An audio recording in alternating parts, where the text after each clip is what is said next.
Το καλαμπόκι που φοράτε τι είναι, γιατί τι συμβολίζει? Αυτό συμβολίζει. Γονιμότητα. Και οι πιπεριές? Οι πιπεριές?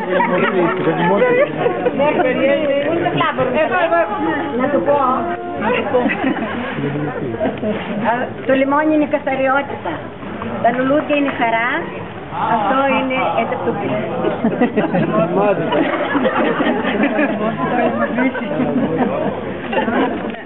Τα μπαλόνια. Δεν έφτασε το ίδιο. Τα μπαλόνια για ομορφιά. Αυτά είναι στολίδια. Έλα να πας.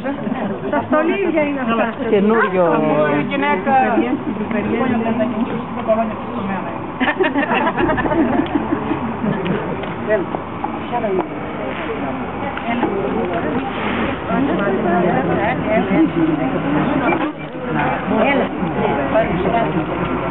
Έλα πια δεν αφήνει τα χέρια του. Έλα σε εδώ λέω να βλέπεις. Άντε το αφήνει. Εγώ νερό να πηγαίνω. Ναι, ναι, το κάνω τρεις.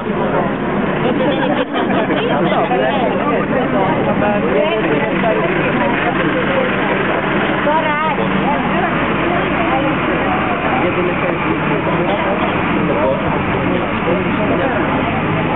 δεν άκουσα τι λέει.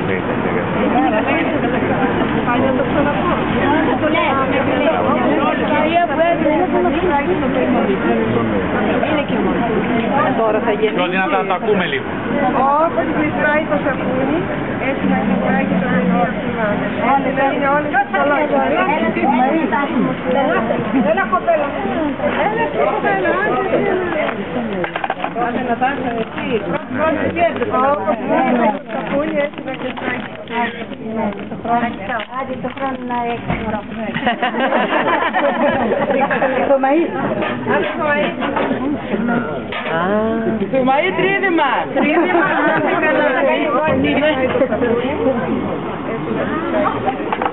Δεν τη βλέπουμε όμως.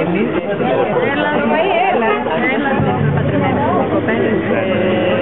Δεν σημαίνει να το κάνει.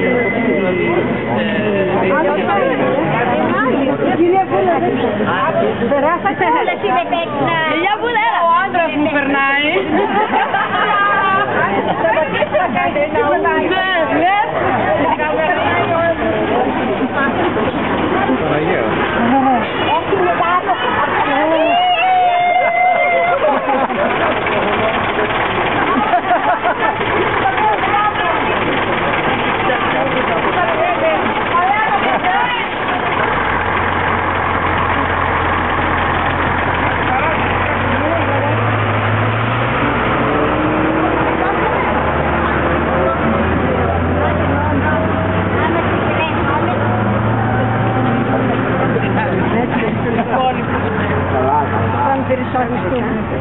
Όλοι περάσατε. Ναι, ναι. Για πάρτε τώρα τη μία καλή. Συμβούλα δεύτερη.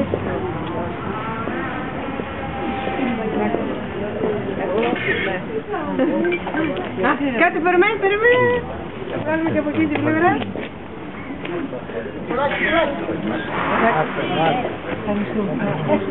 Λοιπόν, θα κάνουμε ένα πολύ μικρό σκετσάκι τώρα και θα συνεχιστεί ο χορός μετά. Ένα πεντάλεπτο.